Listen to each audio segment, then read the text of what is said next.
Good evening and welcome. If you are joining us right now in this hour, then you are joining us at a moment where the Middle East has just crossed a line that analysts have been warning about for 3 weeks.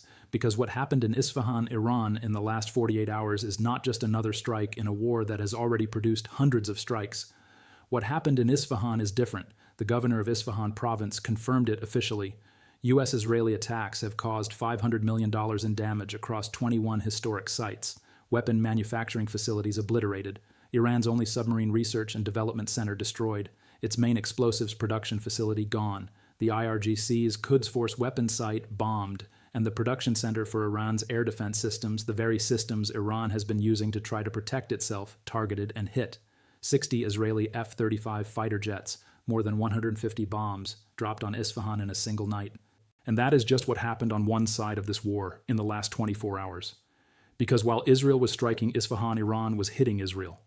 9 separate waves of ballistic missiles in a single day, sirens in Tel Aviv, Jerusalem, Dimona in the north, rockets from Hezbollah and Lebanon simultaneously, and Iran fired missiles at Kuwait, Jordan, and Bahrain hours after Trump claimed talks were going well. This is day 27 of a war that was supposed to be over in days, and the Middle East tonight is on the edge of something it has not been on the edge of in decades. Stay with us, because the next 7 minutes will show you exactly why. Isfahan is not just any Iranian city, it is Iran's third largest city. It is home to some of the most extraordinary Islamic architecture on earth, mosques, bridges, and monuments that are listed as UNESCO World Heritage Sites. It is also, critically, the industrial and military manufacturing heartland of the Iranian state. The Natanz nuclear facility is in Isfahan province, so are some of Iran's most critical defense production complexes. And so, as confirmed by Israeli military statements this week, is the facility the IDF is now calling Iran's, and I'm using their exact words, most central facility for the production of missiles and defense systems. In the Parchin area east of Tehran and in the Isfahan province simultaneously, 60 Israeli Air Force fighter jets dropped over 150 bombs. What was destroyed, according to the Israeli Defense Forces. A facility that cast and filled warheads with explosives gone. A site for mixing and processing solid rocket fuel hit. Iran's sole center for the research and development of submarines and underwater military systems, the IDF said it was the only site in Iran responsible for the planning and development of submarines destroyed. 2 production sites for naval cruise missiles in Tehran struck in the same operation. The offices of Iran's Ministry of Defense Optics Company, which manufactured optical targeting equipment for the entire Iranian military targeted. And the Isfahan governor's official statement said the damage to 21 historic sites in the city totaled $500 million. $500 million to heritage sites, to manufacturing complexes, to research centers that took Iran years, in some cases decades, to build. The Israeli Air Force said it struck 500 military targets in western and central Iran since this war began. The Isfahan operation this week was one of the most concentrated single-night strike packages among all of them. And here is the strategic logic Israel is following and why it matters for what comes next. Israel is not trying to occupy Iran. It is not trying to hold territory. What it is doing systematically, methodically, night after night, is dismantling the industrial infrastructure that allows Iran to manufacture the weapons it is using to fight this war. You destroy the warhead casting facility, Iran has fewer warheads. You destroy the solid rocket fuel processing site, Iran cannot produce the ballistic missiles that solid fuel powers. You destroy the submarine R&D center, Iran's naval threat is reduced. The logic is attrition through production capacity, not attrition through ammunition, through the factories that make the ammunition.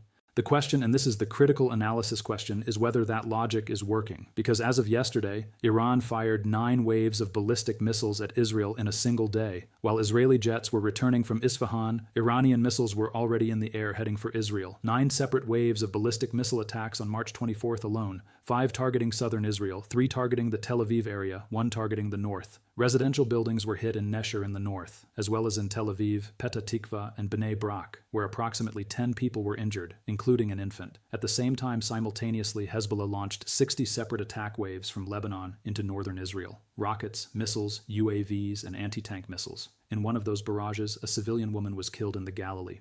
And then Iran went further. Precision-guided missiles and drones hit U.S. military bases in Kuwait, Jordan, and Bahrain. Drones hit a fuel tank at Kuwait International Airport, sparking a fireball. Shrapnel fell near Amman. Air raid warnings rang out across Bahrain. This happened on the same day Trump announced that talks were going well. Let me say that one more time so it lands properly. On the same day, the President of the United States told the world that Iran and the United States were engaged in productive diplomatic progress. Iran launched 9 waves of ballistic missiles at Israel and simultaneously struck U.S. military bases across 3 sovereign nations. That is not a country that believes it is in diplomatic talks. That is a country executing a strategy of sustained military pressure, and that strategy has a name in military doctrine. It is called fight and negotiate. Hit hard enough that the other side feels the pain. Make the cost of continuing the war higher than the cost of settling it, but never stop hitting because stopping signals weakness, and weakness invites worse terms. Iran is not stopping. Now let's go back to that $500 million figure, because the governor of Isfahan did not release that number by accident. The provincial administration announced it was quoting directly fully prepared to pursue compensation for the damage to historical sites through the relevant national and international authorities. That is a legal and diplomatic statement. Iran is not just announcing damage, it is building an international legal case. It is taking this to international forums. It is framing the Isfahan strikes not as military operations against legitimate targets, but as cultural destruction, as heritage crimes, as the kind of action that triggers international condemnation and isolates the party responsible. And it has a point that is uncomfortable to ignore. The Iranian Red Crescent Society said more than 80,000 civilian building units have been hit since the start of the war, including hospitals, schools, academic institutions, and Red Crescent facilities. Iran's ambassador to the United Nations stated that more than 1,500 civilians have been killed so far, including at least 175 people killed by a reported U.S. strike on an Iranian elementary school, and up to 3.2 million have been displaced. International human rights experts and UN officials have already stated publicly that Trump's threat to strike Iranian power plants would constitute, and this is the UN's language, not mine, an open threat to possibly commit a war crime. With some 80% of all power generated in Iran coming from natural gas, according to the International Energy Agency, an attack on power plants directly threatens the country's electricity supplies, which also means desalination, hospitals, heating.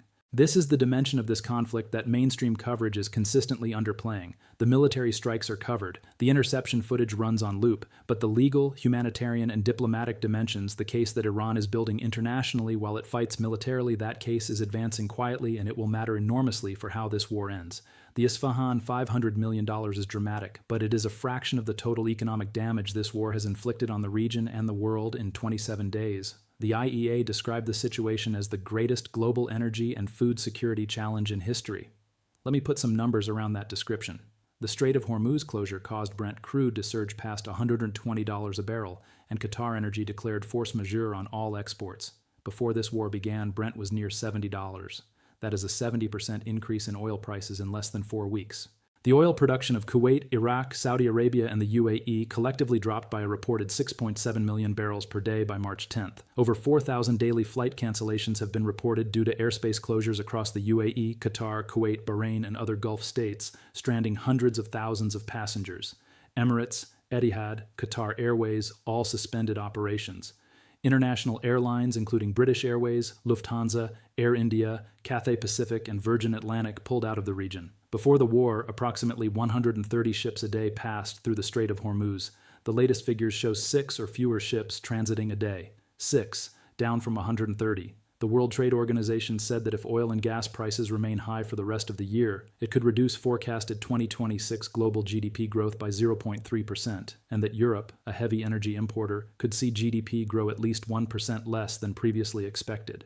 The IMF chief said every 10% increase in energy prices over 2026 is expected to increase global inflation by almost 0.5%, and there is one detail buried in the economic reporting that deserves far more attention than it has received. A Financial Times investigation found that $580 million bets on falling oil prices were placed with the stock market by selling futures just 15 minutes before Trump published his statement postponing strikes on Iran, the statement that caused oil prices to fall sharply.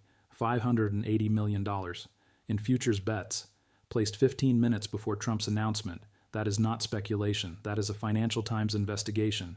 And it raises questions that nobody in the mainstream political coverage is asking out loud. In Washington on Thursday, something happened at a cabinet meeting that clarifies exactly how the United States government is thinking about the endgame of this conflict. U.S. Vice President J.D. Vance said Iran's conventional military is effectively destroyed, giving the U.S. options that include diplomatic negotiations and further military strikes.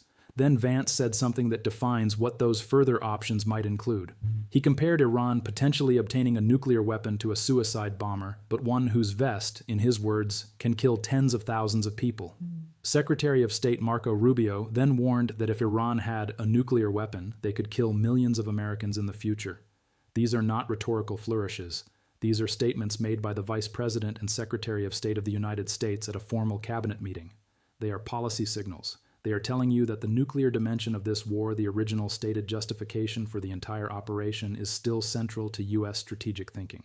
And they are telling you that the U.S. believes the conventional military option still has runway. Vance said Iran's conventional military is effectively destroyed, but here is what happened hours after that cabinet meeting. 9 waves of Iranian ballistic missiles hit Israel. U.S. bases in Kuwait, Jordan, and Bahrain were struck, and Netanyahu stated publicly that Iran no longer has the capability to produce ballistic missiles or enrich uranium. Then hours after his remarks, Iran fired a series of missiles at Israel. The gap between what leaders say in cabinet rooms and what happens on the ground is the defining feature of this war, and that gap is not closing. Here is where we are right now, as of this hour. Trump has extended his deadline for Iran to reopen the Strait of Hormuz by another 10 days. He posted on Truth Social, "As per Iranian government request, please let this statement serve to represent that I am pausing the period of energy plant destruction by 10 days to Monday, April 6, 2026 at 8 p.m. Eastern Time. Talks are ongoing and going very well." Iran's parliament speaker said no negotiations have taken place. Iran's foreign ministry confirmed receiving messages through intermediaries Pakistan, Turkey, and Egypt, but denied any direct contact.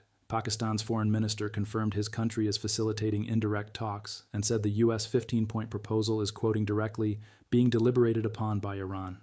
Iran countered with its own 5 conditions, including war reparations and Iranian control over the Strait of Hormuz. Those 2 conditions alone tell you everything you need to know about how far apart these 2 sides are. The U.S. wants Iran to give up enrichment, dismantle its missile program, and acknowledge Israel.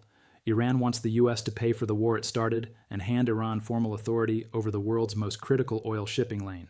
April 6th is the new deadline, 11 days from now. The UK's Royal Navy is set to lead a Hormuz coalition to reopen the strait, with mine-clearing ships from the US and French navies and autonomous vessels. Israel has dropped more than 15,000 bombs across Iran since the start of the war, more than 4 times the amount used during the entire 12-day war in June 2025. The government authorized calling up 400,000 reservists this week, and the IDF spokesman confirmed this on record. Targeted assassinations of Iranian leaders will continue. $500 million in damage to Isfahan's historic sites. That number is real. It is confirmed. It comes from Iran's own provincial governor.